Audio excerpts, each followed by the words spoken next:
looked like maybe they were calling it. It was Bellevue. So I think you're right. That was something going on behind the play. Always lots of stuff going in front of the net, especially when Fisher is out there. Yes, and he's a guy too. He's an agitator. There's no doubt about it. He is, and there's definitely he's an agitator most of the time to good points, but sometimes he can find himself in the penalty box too. But luckily, he seemed to be on the winning side of this battle. As sometimes you'll see him go 1-1 with a guy even, or you'll have a. What happens with him a lot is maybe there's a penalty on Northwestern, and then he'll get a penalty, but then he'll get the other guy to get a penalty. Yeah, as well. He'll definitely bring a guy down with him too, which doesn't hurt. As it makes it either 4-on-4 or 5-on-5, but either way, this one right now, it's a power play opportunity for Northwestern. It's on the stick of Garrett Becker. He gets it up ahead to Choi, who sends it into the right wing circle, as this one goes down into the right wing corner. Up to the right point now as it's Gatone as he cross ices it to Becker, who sends a shot. A good pad save made by Durbeck as he saw that all the way. Left wing half boards. Becker battling for the puck there. And we're going to get a whistle as a hand pass was called. So I think they're saying it's on Northwestern, so bring that outside of the zone in the near dot with 1:32 left to go here on the power play. As Northwestern out there right now with Johnson, Choi, Leganechi. and then on the back end you got Becker and Gatone. So this is that top. This is what's probably This is the top power play unit for sure. We have two units, and this is a little different system where we kind of try and set Rick up on the top and get two guys kind of on the high points to get some big shots going, and a couple guys down low for rebounds. And one of those guys being Garrett Becker, is that one cleared out by NIU, and he'll go and get that puck from Fuentes, Tony Fuentes that is, as he'll be down in behind. He'll drop it off there for the man coming around, and Matt Johnson as he has it along the right wing as he skates around, gets it poked away from him nicely by Hilton, as that one will be thrown back in. And normally the guy you see carrying the puck up ice from that zone is usually either Becker or Choi. Yeah, the breakout's kind of a play by committee, but as corner now, as it might be a 2-on-1 here as he sends a saucer pass over, but he couldn't settle it down, was Hilton, as he couldn't get the stick on it. As now it'll come over to Gatone, and that's going to be offsides. As Gatone sent a shot there. I'm a little surprised that none of the NIU players took offense to that, as Gatone shooting after the whistle. Yeah, the whistle was a little late, but definitely a late shot there by Gatone. But he's going for the hat trick. He's had a few this year, so I can see where he's coming from. But he's got to be careful. Yeah, he does have to be careful, but no repercussions that time, as Yep. Fisher will have it now and skate into the zone.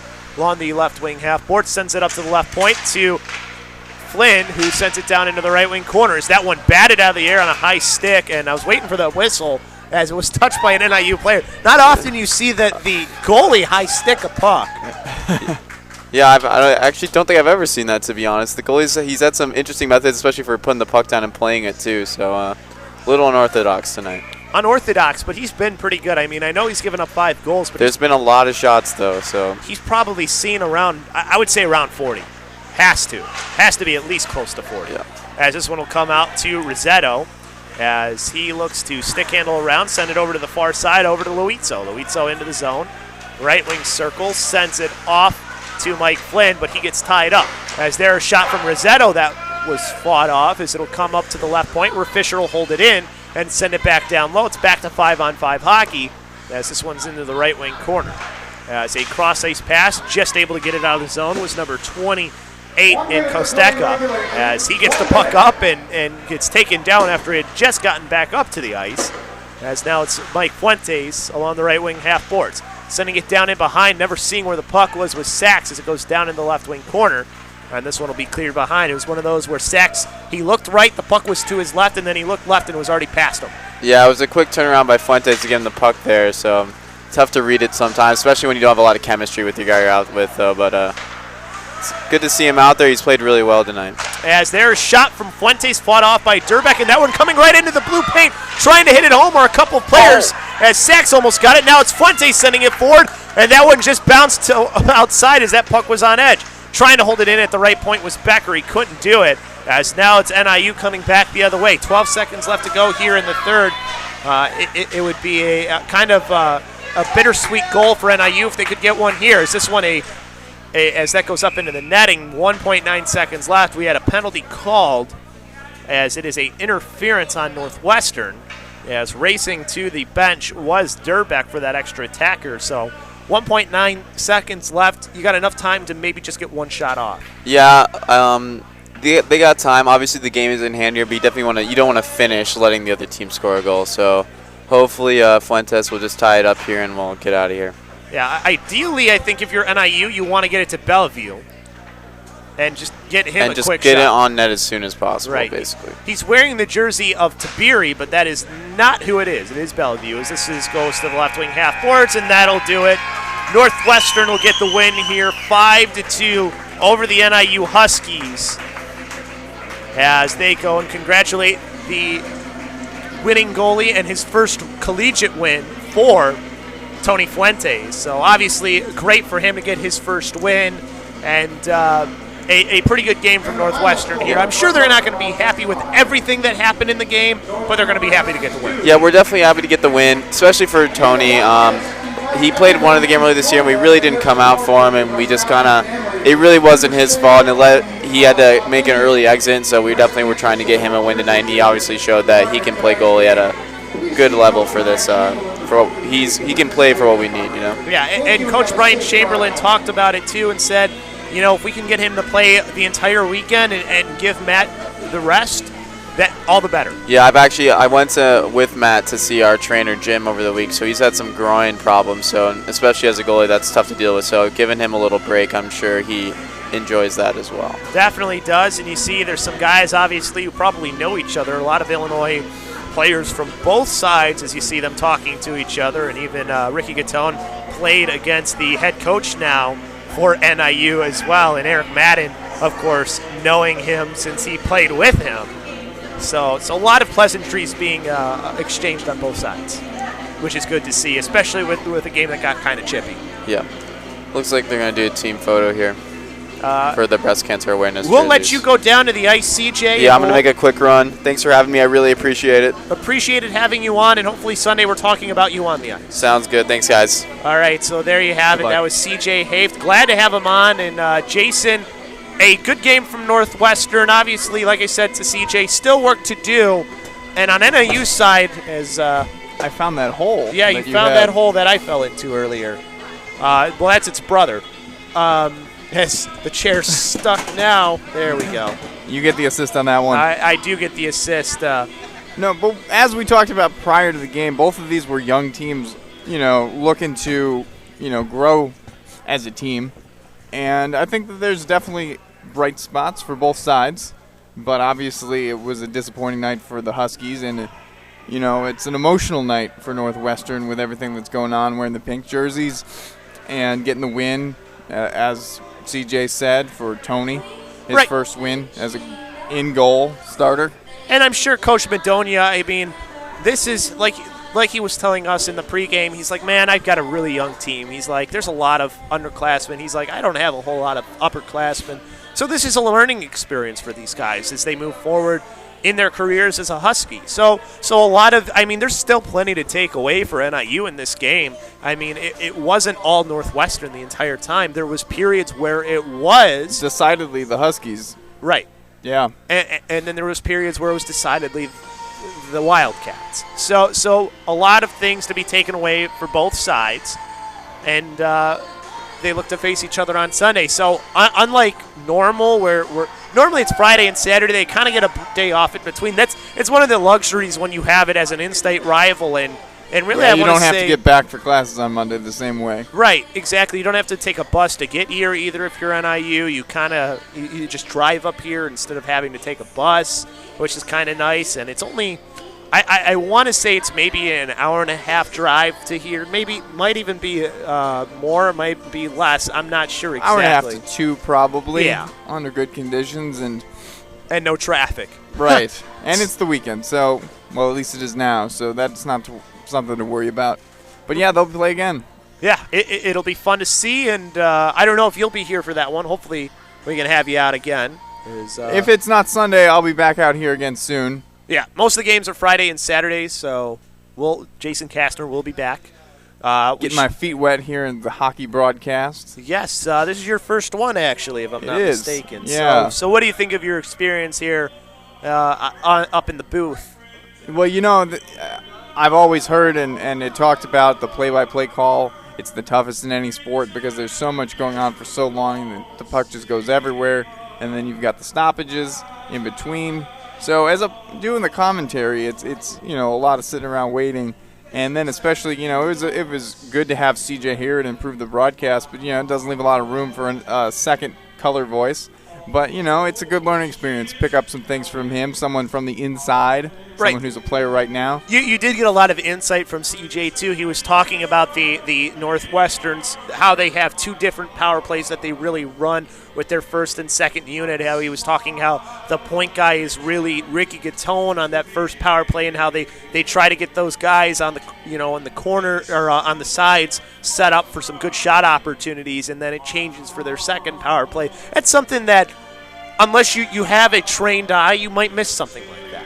Yeah, definitely. And also, just in terms of you need the familiarity to be able to see it enough to realize that that's something that's a consistent thing. So he definitely gave the listener a lot today. And I mean, I think that you can always learn from somebody who's played the game. I mean, I've played a bit myself, but just having a guy who's played as long as, CJ played at a much higher level than I ever did. For me, it was more of just playing with friends, and even though I did skate before I knew how to ride a bike, but still, it's a lot different when you're in that structure than when you're not. No, without a doubt. So again, good win for Northwestern. Again, they'll be back here. It sounds like they've had a bit of an up-and-down season so far. It has been up and down. Played some pretty good teams, though, is part of the reason why. So they look to get another win here on Sunday and try and get that record back into the positive. We do have head coach Brian Chamberlain. He will be up here soon to talk with us post-game. Not sure when he will, but it will be very soon. So we'll take a break until he does get up here, as he is addressing the team before he does come up. So we'll be back here on SportsTownChicago.com. Tom Waddle here, and I know you've heard great things about the Illinois Center for Broadcasting, haven't you? Interested, aren't you? Don't waste another minute. You can be the next great announcer, DJ, producer, or reporter. The Illinois Center for Broadcasting provides hands-on training in radio, TV, and online media. Classes taught by industry pros with affordable tuition and job placement assistance. Apply now for spring classes and start your new career in less than a year. Go to beonair.com/Chicago Sports. That's beonair.com/Chicago Sports. It doesn't matter what sport he plays. It doesn't matter how many hits she gets. It doesn't matter if your child's a born champion or if ice water flows through their veins. What does matter is that you, their parent, practice good sportsmanship by respecting the opposing team, their fans, and the officials. It isn't always easy, but if you can be a good sport and conduct yourself with the same measure of dignity and grace that we demand from our high school athletes, everyone's a winner. Sportsmanship. Are you up for the challenge? This message is brought to you by the IHSA, celebrating more than 100 years of high school sports and activities in Illinois. Your friend Tom Waddle here. You've heard great things about the Illinois Center for Broadcasting, haven't you? You're interested, aren't you? So why haven't you done anything about it? Don't waste another minute in a career you don't love. You can be the next great announcer, DJ, producer, or TV reporter. The Illinois Center for Broadcasting provides hands-on training in radio, TV, and online media. At the Illinois Center for Broadcasting, you'll learn key skills from industry pros while working with professional equipment on air and behind the scenes. Still need to keep the 9-to-5 job? Their flexible class schedules can work around any schedule. Short on cash? They have very affordable tuition and financial aid for those who qualify. You'll have access to amazing internships and job placement assistance when you graduate at top radio and TV stations like ESPN. Apply now for the Illinois Center for Broadcasting spring classes and start your new career in less than a year. Learn more at beonair.com/Chicago Sports. That's beonair.com/Chicago Sports. What is the IHSA? For more than 100 years, the Illinois High School Association and member schools have provided opportunities for students to participate in interscholastic athletics and activities, which produce vital education benefits. Did you know the IHSA offers statewide championship series in 14 sports for boys and girls and sponsors statewide?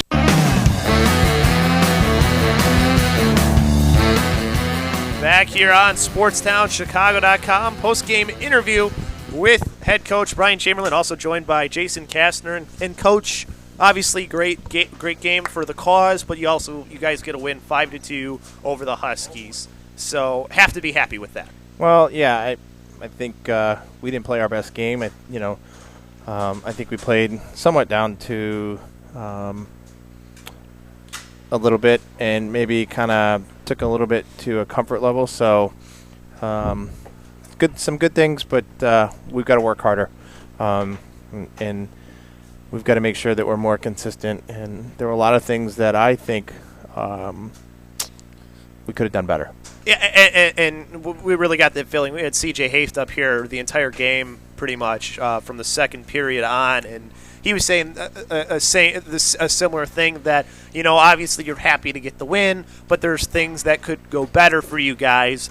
And also looking at that, but you do get the win for Tony Fuentes, his first collegiate win, so you have to be happy with that, especially a guy who works hard every day. Yeah, I mean, I think he had what I would say is a goalie hat trick. He got a penalty, an assist, and the win. So, good game for him. If you're a goalie and you get a penalty and assist, I mean, that's almost the Gordy. You could say that's the goalie Gordie Howe hat trick almost. Yeah, I mean, the only other thing would be try to score a goal, I guess. Yeah, right, exactly. But you know what? That the only person who's trying to do that is Bro Durr, and even he shouldn't be trying to do that when he does. Yeah. but no, a good game from him. It allowed Matt Johnson to get some rest. So probably are we gonna see Fuentes Sunday probably as well then? We'll wait and see. We may split them. I don't want to have Matty not get any game time experience until stepping on the ice against Loyola. So they may split. We'll have to wait and see. But we'll have to see how Matty's groin is too. It's good to give him a break. So we'll see. Definitely good to give him a break, and because you don't have the game till Sunday, he actually gets an extra day if you do decide to bring him back for, like you said, maybe part of the game or something, depending on how things go. Yeah, we'll see. We'll talk to Matty, kind of see how things went or how he's feeling on Sunday. I believe CJ will be back on Sunday is what I heard. Sounded like it from how he was talking. So. Yeah, we'll have to talk with Jim, our trainer, and kind of see what he says. But that's looking like what we're expecting. Now, when we look at the scoring for the game, it was there's a bunch of guys that ended up getting on the stat sheet. Obviously, Ricky Gatone always he's a guy who always seems to find his way on. But also Mike Flynn, even from the back end, finding a way to score. Yeah, I mean that was a beautiful shot. Yeah. It was the first goal, and we saw the Northern kid start to try to block it, and I was like, oh my God, this guy's gonna get hurt. But that's one you think thankfully he got away, moved out of the way a little bit, and Mike, nice shot, and Jared Fisher scoring a goal was nice too. So yeah, and Fisher, and then also you had with a goal Garrett Becker, who he just, it seems like every game he's getting a little bit better, a little bit more comfortable being back on the ice. Yeah, we kind of joked with him and said that shooting when he shot right in front of the net he couldn't score, but when he shot on the far side, he did. He was able to score. So I want to give out one more time too the address for Jackie.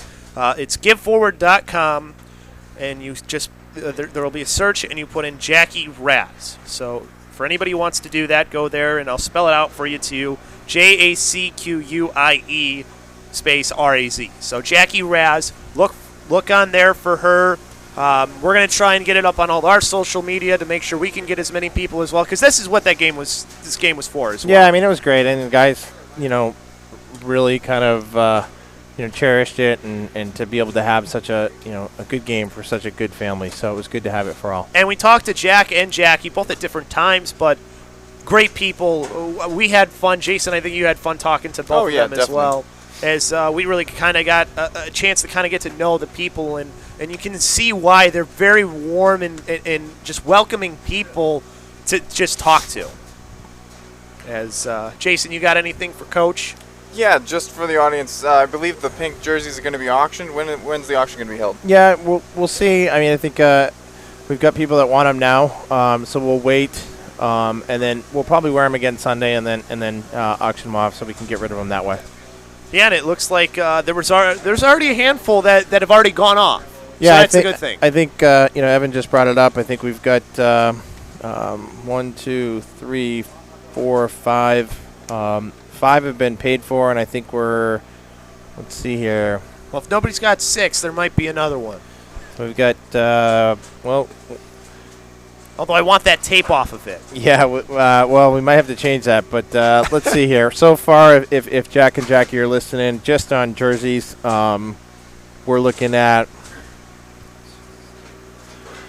$750 for just on 4 or 5 jerseys. Wow. So That's tremendous. That's awesome, and that's only a handful of them. yeah, so that's just off the bat. So great job. Small contribution to probably the overall expense, but as they probably know, every little dollar helps, and we're just looking forward to helping them out. And we hope, again, hopefully us at Sportstown, we can find some ways to help them as well moving forward, and hopefully she can continue on, and maybe we'll be talking in May. Maybe have her out here next year. Hopefully, knock on wood. Yeah, have her as a survivor that's cancer free. Right. That'll be the thing, and there's other people out there that need support and kind of do it, and I just thought it was very special to do it for her. Jack's been a ref for a while in a lot of games. We've kind of maybe had some disagreements or whatever, but always was respectful. If he made a mistake, he was the first one to always admit to it. Sometimes would kind of jab me a little bit and say that I was making mistakes, but that happens. But just an overall great family.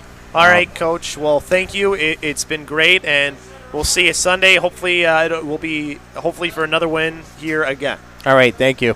So that was head coach Brian Chamberlain. Has been a pretty good game so far, or a pretty good day so far. Good night, I should say, as we're kind of winding things down here. Jason, final thoughts on the night? It's wonderful that the auction's been such a success. To have 4 jerseys account for $700+ is great. That's why everybody's out here, like Coach said, for Jack and Jackie. And it was a good night for Northwestern in other ways too. Got a win, learning experience. We've talked all about that. So see if they can build off of it on Sunday and get another one. Yep, definitely. And NIU, as they move into Sunday, they're going to look to try and get revenge. So obviously that's their hopes, is they look to maybe. I think part of it for NIU is they had a slow start. Oh, yeah. That didn't help at all. And, they also lost their cool and didn't stay focused at times. And that's something that's going to happen with a young team. So they got to work on that. All right, but that's going to do it here for us on SportsTownChicago.com. One more time for everyone out there, GiveForward.com. That's the site you go to, and then search Jackie Raz, JACQUIE space RAZ, if you want to help contribute, and we hope you do. But that'll do it here for us on SportsTownChicago.com. We will see you Sunday. Well, actually, we'll see you tomorrow. We've got a couple events going on tomorrow. You will be doing DePaul basketball, 7 p.m. And, just one more time. Go to Give Forward. Please be generous. It's for a really good cause. Right. And again, to ball, if you want to hear Jason Kastner's lovely voice do some basketball, go there. And that'll do it. And we are done here on SportsTownChicago.com.